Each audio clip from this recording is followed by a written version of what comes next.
महात्मा हे भागवत स्वरूप भगवान, हे प्रभु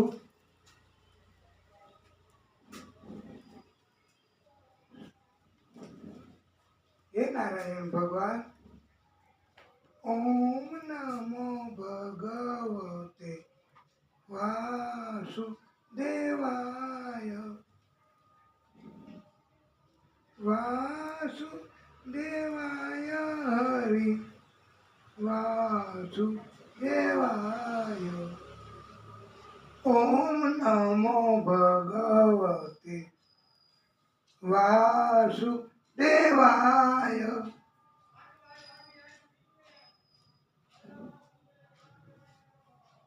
वाला भक्तो, परम श्रोताओ, आप सर्वेना हृदय कमल में बिराजता विष्णु परमात्मा श्री हरि आदि नारायण शक्ति स्वरूप आदि शक्ति एमने कोटानो कोटी दंडवत प्रणाम। मनु भगवान ની પુત્રી આકૃતિ એના લગ્ન રુચિ ઋષિ સાથે થયા અને એવી શરત રાખી હતી લગ્ન સમયે કે દીકરીના પિતાને કોઈ પુત્ર ન હોય તો દીકરી વહી જાય સાસરે, પછી પેલો પુત્ર જો દીકરીને થાય તો એ પિતાને આપી દેવો દીકરીના, એને કહેવાય પુત્રિકા ધર્મથી વિવાહ કર્યા એમ કહેવાય। આ આકૃતિના વિવાહ પુત્રિકા ધર્મથી કર્યા। મનુ ભગવાનને એકેય દીકરો નહોતો, પછી થયું પણ એવું કે દીકરો થયો પેલો વેલો, એનું નામ યજ્ઞ રાખ્યું, મનુ ભગવાનને આપી દીધો શરત મુજબ પુત્રિકા ધર્મથી પરણાવી। અમારે પણ 4 દીકરીઓ, પેલી દીકરી પરણાવી પણ આવું કઈ જ્ઞાન નહીં, આવી કઈ ખબર નહીં, અને એ દીકરીને પેલો દીકરો થયો પણ કોઈ શરત નહોતી, એટલે એ દીકરો અત્યારે એમની પાસે જ છે અને અમારે કોઈ દીકરો નતો, એટલે પુત્રિકા ધર્મથી વિવાહ નહોતા કર્યા। પણ એમ છતાંય પ્રભુએ તો કૃપા કરી જ છે। એ દીકરો અહીંયા આવીને સેવા કરે, એના બદલે અમે ત્યાં જઈએ છીએ દીકરી પાસે, તો દીકરી એનો પરિવાર દીકરો જમાઈ બધા આ સેવા ચાકરી કરે છે, ધ્યાન રાખે જ છે। પછી બીજી દીકરી થઈ, એ પોતે રાખી આકૃતિએ, એનું નામ દક્ષિણા પાડ્યું। યજ્ઞ અને દક્ષિણા બે મોટા થયા, એના બેયના લગ્ન કર્યા। સગા ભાઈ બેન બેયના માતા પિતા એક જ કહેવાય, તો પણ લગ્ન કરે અને થાય ઈ જ આ અભિગમ એવો છે કે અજાણ્યામાં દીકરીને પરણાવવી નહીં, નહીં તો તકલીફ થાય, ઝઘડા તકરાર થાય।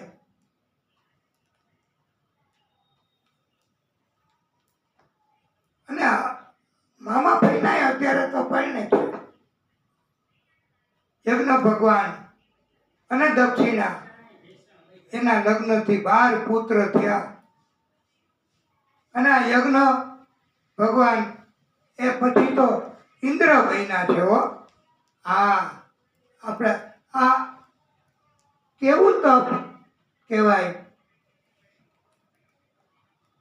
દેવહૂતિની બીજી એક કન્યા અનસૂયા, એના લગ્ન અત્રિ ઋષિ સાથે થયા છે. સતી અનસૂયા એમને ત્યાં નારદજી પહોંચ્યા. નારદજી એમને ભૂખ હતી તો સતી અનસૂયાએ થોડાક ચણા આપ્યા, ઈ ખાધા. પછી કીધું દેવી લાવો ઈ ચણા મારે જોઈ છે. મુઠ્ઠીમાં લીધા થોડાક વધારાના અને ગયા કૈલાસ પર્વત. મહાદેવજી અને પાર્વતીને કહ્યું કે દેવી મને ભૂખ લાગી છે, થોડાક ચણા શેકી આપો. આર્યા એને કીધું દેવર્ષિ આ ચણા નો શેકાય, આ ચણા છે લોઢાના ચણા છે. ત્યારે નારદજીએ કહ્યું કે સતીત્વનું બળ, તપનું બળ, એનાથી એ ન શેકી શકાય. એ કે ના, પણ તો શું કરવું? સતી અનસૂયા એમણે તો ચણા આ શેકીને ખવડાવ્યા સતીત્વના બળથી. તો સતીત્વમાં તમારા કરતા એ આગળ ગણાય ને. અને તમે ના પાડો છો કે ન શેકી શકાય લોઢાના ચણા. ત્યારથી એમ કહેવત પડી છે કે કોઈ અઘરું કામ બહુ હોય ને તો એને કહેવાય આ લોઢાના ચણા ચાવવા જેવું છે ભાઈ, અઘરું કામ છે. પછી તો બ્રહ્મા વિષ્ણુ એમની પાસે ગયા, પણ કોઈએ સતીએ નથી શેકી આપ્યા આ ચણા. એટલે વાલા ભક્તો, સતીત્વનું બળ એ અનસૂયાનું વધે. પછી તો ત્રણેય ભગવાનના પત્ની એમણે જીદ કરી કે પ્રભુ સતી અનસૂયાની પરીક્ષા કરવા જાઓ સતીત્વની. અને ત્રણેય દેવો અનસૂયા સતીના આંગણે પહોંચ્યા. એ કે તમે ત્રણેય ભેગા થઈ ગયા. એક જ પ્રશ્ન છે, પરીક્ષા કરવી સતી અનસૂયાના સતીત્વની. બ્રહ્મા વિષ્ણુ મહેશ એ સતી અનસૂયાને દ્વાર આવ્યા અને કથા પણ આગળ ગતિ કરે છે. સતી અનસૂયાને દ્વાર રે આવ્યા બ્રહ્મા વિષ્ણુ મહેશ. ત્રણેય દેવોએ સાથે મળી લીધો સાધુનો વેશ. અલગ ધણી ઉભા રહ્યા ભિક્ષા દ્યો ને મોરી માતરે. સતી એ તો મૂંઝાણા. કંદમૂળ લાવ્યા માતાજી, ભિક્ષા અમે આવી ન લઈએ. અમને જો ભિક્ષા આપવી હોય તો તમે વસ્ત્રનો ત્યાગ કરો, પછી અમે ભિક્ષા સ્વીકારશું. આ પરીક્ષા કરવા માટે ત્રણેય ભગવાને કહ્યું છે. અને સતી અનસૂયા હવે શું ઉપાય કરવો? મૂંઝાણા. ઋષિ અત્રિ એમના પતિ એમને પરામર્શ કરી. પહેલાના વખતમાં મોબાઈલ નહોતા, પણ એમની સલાહ લીધી અને એમણે કીધું કે સતી નાના નાના બાળ બનાવી દો તપના બળથી. અને સતીએ અંજલિ છાપી ત્રણેય ભગવાનને નાના નાના બાળક બનાવી દીધા. સાવ નાના બાળક પૈપાન કરે એવા, અને પછી અંદર લઈ આવ્યા. અંદર લઈ આવીને વસ્ત્રનો ત્યાગ કરીને ત્રણેયને પૈપાન કરાવ્યું.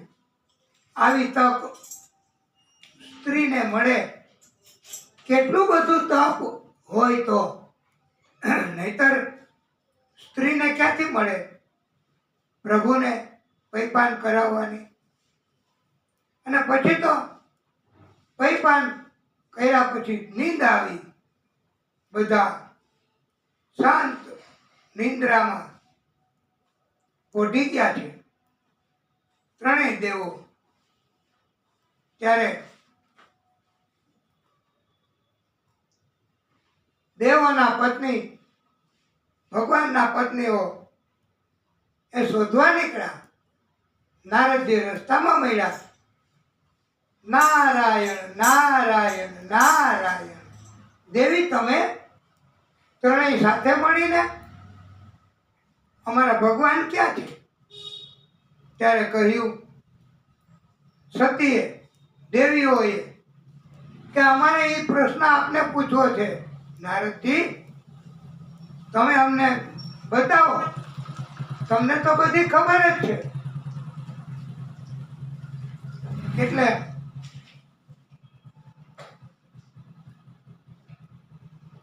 દેવી એને કીધું, તમે ઓળખી નહીં શકો તમારા ભગવાનને.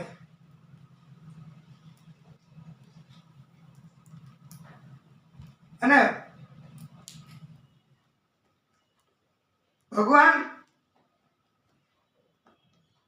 એને ઓળખવા માટે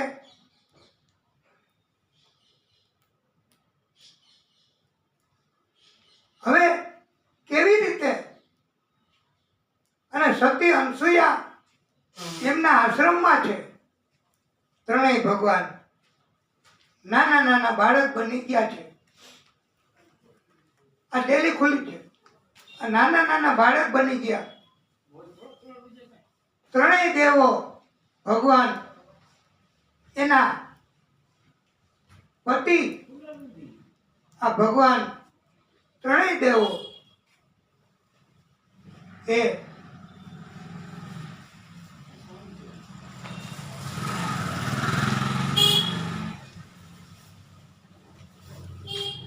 ત્રણેય દેવો પાસે ભગવાન, અને અનસુયા સતીએ તો કહ્યું છે કે તમે ઓળખી નહીં શકો. થોડી વાર ભાઈ, થોડી વાર, હમણાં નહીં. આ વિરામ થાય ત્યારે હોય, એમ ન ચાલે, એમાં કાંઈ નહીં. અને બીજા કોઈ દેવને જો સ્પર્શ થઈ જાય, ભૂલ થઈ જાય, તો વ્યભિચાર ગણાય. એટલે ત્રણેય ભગવાનના પત્નીઓ હવે કેમ ઓળખવા પોતાના પતિને? ભાવ નાના નાના એક જ સરખા બાળકો બની ગયા ત્રણેય. ત્યારે કહ્યું કે સતી, અમે માફી માંગીએ છીએ. અમારા પતિ જેવા હતા એવા અમને કરી આપો.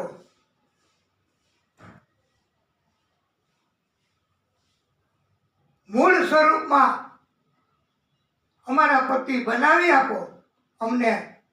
ત્યારે સતી અનસુયાએ કૃપા કરી. આ સતીત્વનું બળ, તપનું બળ એ વધે છે. વાલા ભક્તો,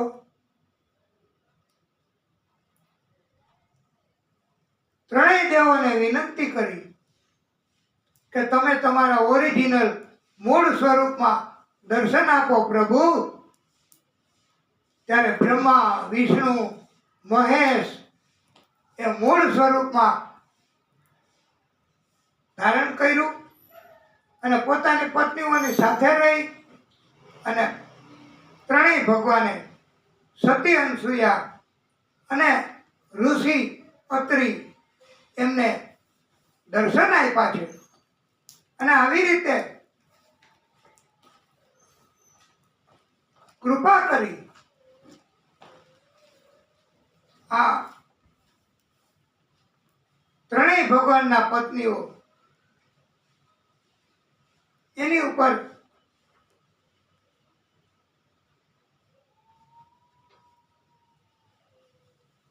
કૃપા થઈ. ભગવાન ખુશ થયા. વરદાન સ્વરૂપે દત્ત, દુર્વાસા અને ચંદ્ર એ ત્રણેય ભગવાને એક એક અંશ પોતે છૂટો કરીને મૂક્યો અને પ્રાગટ્ય થયું દત્ત, દુર્વાસા અને ચંદ્રનું. અને એ ત્રણેય અલગ અલગ રીતે પણ ભક્તોનું કલ્યાણ કરે અને સંયુક્ત રીતે પણ ત્રણેય શક્તિઓ ભેગી થઈને ભક્તોનું કલ્યાણ કરે.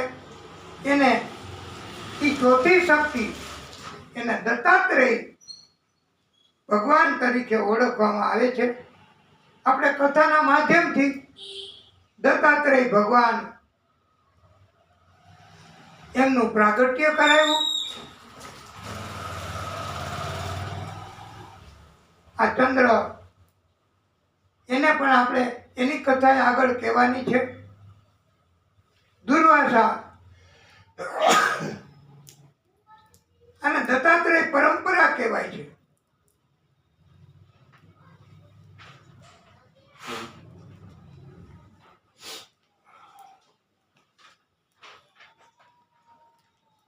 વાલા ભક્તો, પરમ શ્રોતાઓ, ઓમકારેશ્વર મહાદેવ એમની જે હતી મૂર્તિ, લિંગ કહેવાય મહાદેવજીની, એ મંદિરમાં એક દેડકી દરરોજ ચોખા કોઈ પધરાવી જાય તો દેડકી ચોખા ખાતી અને પ્રદક્ષિણા કરતી. હવે મનુષ્ય સિવાયના પણ જો મહાદેવજીનું આવી રીતે પૂજન કરે, પરિક્રમા કરે છે, પ્રદક્ષિણા કરે છે, તો આ દેડકી એના ઉપર પણ અસીમ કૃપા થઈ ઓમકારેશ્વર મહાદેવજીની. અને બીજો જન્મ એને બ્રાહ્મણને ત્યાં થયો અને બ્રાહ્મણ કન્યા તરીકે એનું નામ માધવી રાખ્યું. બહુ વિશારદ, નિપુણ સંગીત વિદ્યામાં થઈ. અને વાલા ભક્તો, આપને નવાઈ લાગશે કે એટલી કૃપા થઈ મહાદેવજીની. આ દેડકી હતી એના ઉપર, એ માધવી બની, વિશારદ થઈ અને ત્રીજો જન્મ તો લેવો જ ન પડ્યો. હા, ઓમકારેશ્વર મહાદેવ એમની કૃપા પણ બહુ જ થાય છે. બોલીએ ઓમકારેશ્વર મહાદેવ કી જય. આપણે કથા એમાં શરૂ કરી ત્યારથી કોઈ ને કોઈ ભક્તો આ ભાગવતજીના ખેંચાણથી ખબર પડે એટલે તરત જ વધારે છે. આજે પણ આપણી કથામાં આપણા જેતપુરના વકીલ તરીકે ઘણા જ નિપુણ, એને પણ ગયા જન્મમાં અને આ જન્મમાં ભગવાનની કૃપા તો થઈ જ કહેવાય. અને એટલે તો અને હવે પછી જેમ કથામાં આપણે કીધું એવી રીતે આ જન્મમાં એ નિપુણ થયા, એક્સપર્ટ થયા, વકીલ થયા ગયા જન્મના પુણ્ય પ્રતાપના કારણે. અને આ જન્મમાંથી હવે પછી એમને પણ ઓમકારે મહાદેવજીને બહુ માને છે એટલે ઓમકારેશ્વર મહાદેવની કૃપા થઈ દેડકી ઉપર. બીજો જન્મ નિપુણ માધવી તરીકે અને ત્રીજો જન્મ લેવો જ ન પડ્યો. એવી રીતે આપણે કથામાં પધાર્યા છે. વકીલ શ્રી એ પણ ગયા જન્મના કારણથી નિપુણ થયા, એક્સપર્ટ છે, વકીલ થયા, અને હવે ત્રીજો જન્મ એમને પણ લેવો ન પડે અને ભાગવતની કથાનું આ જે આપણે બયાન કર્યું એ સત્ય નીકળે એવી આપણે પણ પ્રાર્થના કરીએ છીએ. અને આપણે એમને પણ આ તબક્કે આપને પધારવા વિનંતી છે કે આપ અહીંયા પધારો, અહીંયા પધારો અને આ પરમ કથામાં આ મહાદેવજીની કૃપા થઈ અને પ્રભુ આપના સર્વે સંકલ્પો પૂર્ણ કરશે. ભાગવતજીને અમે તો ભાઈ સામાન્ય માણસ છીએ અને આ ભાગવતની એ જ આ પ્રભુ છે, ભગવાન છે, ભગવાન આદિશક્તિનું સ્વરૂપ છે. એ જ બધું આપી શકે. અમને પણ એને જ બધું આ આપ્યું છે. એટલે આપ જે આપની અંદર એક ભાઈ આપનો પરિચય અને આપ એક શબ્દ આ બાજુ મુખ રાખીને તો શ્રોતાઓને પણ ખ્યાલ આવે આપનું મુખ એ બાજુથી હોય તો દર્શન પણ કરી શકે. આપના આ કથા લાઈવ થાય છે. જી, અમારા જે વિદ્વાન શ્રી છે અને અમને હાલે જે ભાગવત ની અંદર જ સંપૂર્ણ પોતાનું ઓતપ્રોત જે તેમાં ભાગવત કથા સિવાય કાંઈ નહીં એવું એનો જીવનનો મંત્ર બની ગયો છે. એવા મને જે સમાચાર છે એ અમારા બીજા વિદ્વાન વકીલશ્રીએ મને આજે જ સવારે કોર્ટમાં જાણ કરી કે ભાઈ વ્યાસજી આવ્યા છે અને એમને કથાઓ ફરી પાછી રાબેતા મુજબ જે પહેલેથી પ્રથમથી જેમ કરતા આવે છે એમ એને શરૂઆત અને આજે બીજો ત્રીજો દિવસ જેવું થયું છે. એટલે જે કે અમને એમના પ્રત્યેની જેમને લાગણી અને ભાવના છે એને અનુસંધાને અમને નામ પડે કે વ્યાસજી અહીંયા હાજર છે એટલે અમે અહીં અમારું એમ આજના દિવસનું મને બપોર સુધીનું કોર્ટનું કામ પૂરું કરીને ગમે તેમ કરીને મેં વ્યાસજીના દર્શનનો લાભ મળી જાય તેવી મારી ઈચ્છા હતી. એટલે અમને મેં કીધું વ્યાસજીને અને જેનું ભાગવત પ્રત્યેનું જે એટેચમેન્ટ છે ના ભૂતો ના ભવિષ્યથી ભાગવતની અંદર એમને જે અત્યારે સંપૂર્ણ જેને કહેવાય ને પોતાનું જીવનને એને એમાં સમર્પિત કરી દીધું છે. આમ કહીને તોય પણ કાંઈ ઓછું નથી. એ સિવાય કાંઈ એના જીવનની અંદર અંતિમ જે એના પોતાની જે કહેવાય ને એને સુધારી લીધું કહેવાય. અમે તો એવું કહી છીએ કારણ કે અમે તો આખી લાઈફ ટાઈમ અમે વકીલાતમાં જ અમારો એવો સમય બધો ત્યાં કોર્ટ અને કોર્ટની કાર્યવાહી અને વકીલોને પક્ષકારોને તકરારોના નિવારણ અને આવી જ બધી બાબતોમાં પડ્યા હોય. આમ છતાં પણ વ્યાસજીએ જે હમણાં હાલે એને જે છેલ્લે જે પોતાના લાઈફની અંદર જે ટર્ન કરી અને જે ભાગવત ભગવાનની અંદર પોતાની જિંદગી સમર્પિત કરી અને પોતે આમ ઘણી બધી મુશ્કેલીઓ કારણ કે આવું જીવન જીવવું ને એ કોઈ સંન્યાસી કરતાં પણ ઉત્તમ હું એમ માનું છું. સંન્યાસ કે કર્મનો ન્યાસ કરી દે સંન્યાસ કરવો સા પણ એમાં જે સંઘર્ષ કરી કર્મ કરતા સંઘર્ષ કરી અને જીવનને ભગવાનના સાનિધ્યમાં મૂકવું એ એકમાત્ર જે કહેવાય ને બ્રાહ્મણ છે ને આ મૂળ જન્મથી બ્રાહ્મણ છે એટલે એના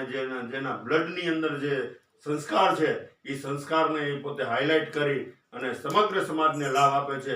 યા કોઈ પણ રીતે માર્ગદર્શન કરી અને પોતે ભગવાન પ્રત્યેની આટલી જે શ્રદ્ધા અને નિષ્ઠા જે વાત દરેક બાબતમાં જ્ઞાન છે જ્ઞાન જે શ્રદ્ધા અને નિષ્ઠા આવી નિષ્ઠા જે પ્રાપ્ત કરવી ને એ બહુ એટલે બહુ જેને કહેવાય ને ભગવાનની કૃપા સિવાય થઈ શકતું જ નથી. આ વસ્તુ સિવાય માત્ર ને માત્ર ભગવાનના કૃપા હોય તો આ જ શ્રદ્ધા અને આ નિષ્ઠા અહીં સુધી પહોંચી શકાય. આટલી આ વરસાદ આ બધું મેનેજ કરવું પોતે આટલી ઉંમર કોઈ દરેક વસ્તુનું પણ એક મૂક્યા વગર બસ એનું જે આ રટણ છે ને એની આ જે એનો જે સંઘર્ષ છે અને એની જે નિષ્ઠા છે ઈશ્વર પ્રત્યેની એ જોઈને પણ અમે એને કોટી હૃદયથી વંદન કરીએ છીએ. બોલે ભાગવત સ્વરૂપ ભગવાન કી જય. વાલા ભક્તો, પરમ શ્રોતાઓ, આપણે કથાને ટૂંકો વિરામ આપીએ પછી આગળની કથાઓ કરીશું. અને વિરામ કરતા નથી કહેતા કે આપણે દ્વારકા જવું હોય હાલીને તોય રસ્તામાં કેટલી જગ્યાએ વિરામ કરવો પડે. આ વકીલ સાહેબ જે હમણાં આપે એને સાંભળ્યા એની વાણી, પણ એમણે અમારી સાથે શનિદેવ આ ક્યાં આવ્યું? પોરબંદરની બાજુમાં હાથલા ગામ, પોરબંદરથી આગળ ત્યાં અમારી સાથે પદયાત્રા કરી છે. એમના કર્મ એ પોતે પોતાની રીતે ન કહી શકે, અને એમને ભાગવત તરફ આ મહાદેવજી તરફ બહુ શ્રદ્ધા છે. અને મહાદેવજીની જે આપણે કથા ઓમકારેશ્વર મહાદેવનું કેવી કૃપા થઈ, એ બ્રાહ્મણ કન્યા માધવી બની અને ત્રીજો જન્મ નો લેવો પડ્યો. આવી બધી કૃપા અને ભાગવતની ભક્તિ વગર તો બધું નકામું છે. તો કથાને ટૂંકો વિરામ, પછી આગળની કથાઓ કરીશું. બોલીએ ભાગવત ભગવાન કી જય. હે પરમ કૃપાળુ, હે પરમાત્મા, હે ભાગવત સ્વરૂપ ભગવાન, હે પ્રભુ,